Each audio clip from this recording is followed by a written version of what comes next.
안녕하세요 여러분. 이번 시간에는 베이즈 이론에 대해서 알아보도록 하겠습니다. 지난 시간에 배웠던 조건부 확률을 간단히 언급하고 넘어가도록 하겠습니다. 여기 조건부 확률이라는 의미는 이제 서로 연관된 두 가지 사건들이 어떻게 일어날지에 대한 확률입니다. 그 조건이란 거는 이제 B가 발생했었을 때 어떤 사건에 대해서 A가 일어날 확률, 즉 두 사건이 어떤 것이 하나가 발생했을 때 동시에 일어날 확률을 구하는 것이 조건부 확률입니다. 예를 들면 영하 1도의 날씨에서 눈이 내릴 확률이고 가까이 사건을 이제 A 사건, B 사건 이렇게 두게 되면 PA 바 B는 이 B 사건이 일어났었을 때는 분모에 PB가 들어가고 분자에는 이 두 사건이 교집합으로 일어난 사건의 확률을 집어넣게 됩니다. 그런데 저희가 이제 여거에 이제 그 필요한 PB와 그 P 교집합 A, B의 확률을 알 때도 있지만은 항상 아는 건 아닙니다. 그랬을 때 이제 저희가 만일 PB 바 A와 PB 바 not A 그리고 PA 값을 각각 알고 있으면 이 값을 계산을 할 수 있다는 것을 오늘 알려드리려고 합니다. 이것이 베이지의 이론의 아주 기초적인 전제 조건입니다. 먼저 이 수식을 이제 변경하기 위해서 일단은 지금 pb 바 a와 pa 바 b 간에 같이 이제 수식을 풀어봤습니다. 그랬을 때 지금 보시면은 분모만 이제 밑에는 pa지만 위에는 pb로 바뀌는 걸 볼 수 있습니다. 즉, 요 수식을 활용을 하면은 저희가 이 PA 교집합 B 부분을 이제 수정을 할 수 있다는 걸 알 수 있습니다. 따라서 양변에 PA를 곱을 해주게 되면 이제 PA 교집합 B는 PB 바 A 곱하기 PA라는 걸 알 수 있습니다. 그래서 요 값을 이제 플러그인 해주게 되면 이렇게 이제 이 교집합 프로버빌리티는 이렇게 값을 쓸 수가 있게 됩니다. 그러면 이제 저희가 이제 프로버빌리티 B를 구해야 하는데 이건 벤 다이어그램을 그림서 이제 설명드리도록 하겠습니다. 여기 B 사건과 그리고 A 사건이 있습니다. 그리고 이제 B 사건은 이제 두 개의 사건밖에 없었다고 가정을 할 때는 다음에 구성 요소로 만들어집니다. 먼저 PB 그리고 교집합 A 그러니까 P와 AB 간의 교집합이 에리어가 있고 그리고 이제 B 교집합 not A 즉 A 사건이 일어나지 않았을 때 B가 일어나는 확률 이렇게 두 개로 구성이 되어 있습니다.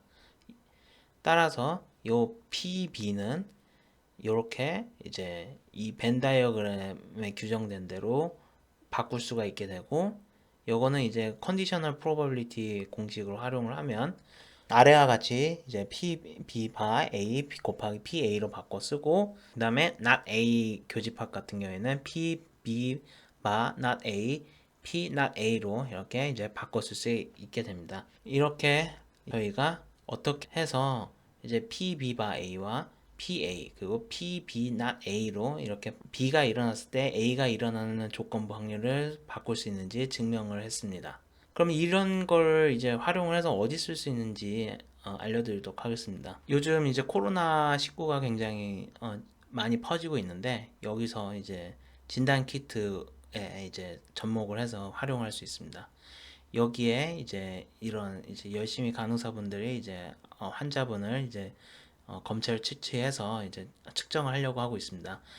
요 키트가 코로나 환자에 대해서 양성으로 판정할 확률이 99.9%, 즉 0.9999. 반대로 코로나 환자가 아닐 때 음성으로 판단할 확률이 0.954, 즉 95.4%라고 해봅시다. 꽤 정확한 진단 키트인데 이제 저희 인구에서 코로나 환자가 있을 확률은 10,000명당 36명이라고 가정을 해봅시다. 그랬을 때 이제 저희는 어떤 환자가 양성 환자로 판정이 됐을 때 진짜 코로나 환자일 경우의 수가 몇일지 알고 싶다고 가정을 해봅시다. 이때 이제 수식을 그 컨디셔널 프로바빌리티 수식에 따라서 이제 전개를 하게 됩니다.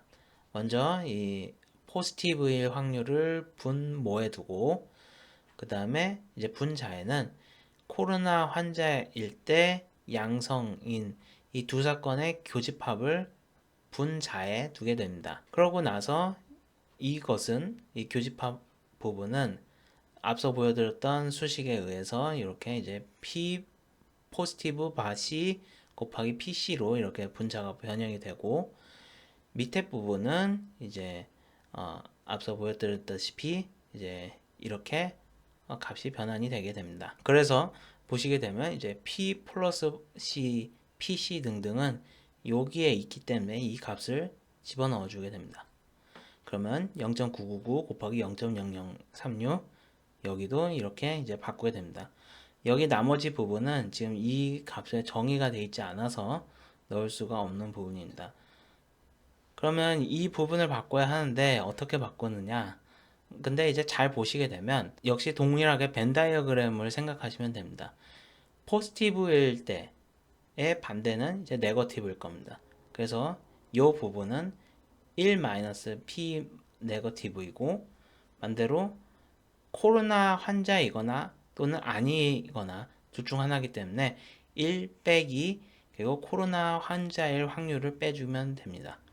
따라서 이 앞에 있었던 요 변환이 되지 않던 부분은 이렇게 이제 수식을 변환할 수 있게 됩니다.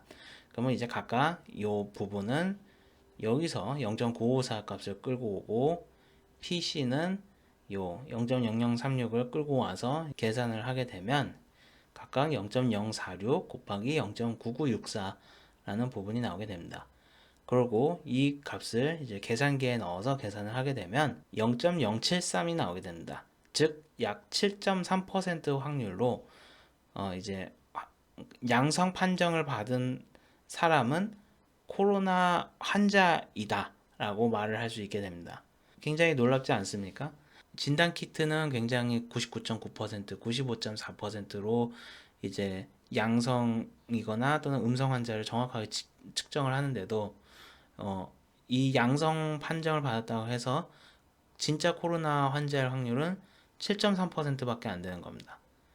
그 이유는 이제 저희가 이 코로나 환자의 비율을 10,000명당 36명으로 상당히 희귀하게 잡았기 때문에 이렇게 나오는 것입니다. 정리하자면 PA바 B라는 조건부 확률은 이제 이렇게 이제 수식을 변환을 할 수 있고, 우리는 이제 P바 A, PA, PB not A 요 세 가지에 대해서 알고 있으면 요 확률을 계산을 할 수 있다는 걸 배웠습니다. 이것이 굉장히 중요한 베이즈 이론의 기초입니다. 지금까지 시청해 주셔서 대단히 감사합니다.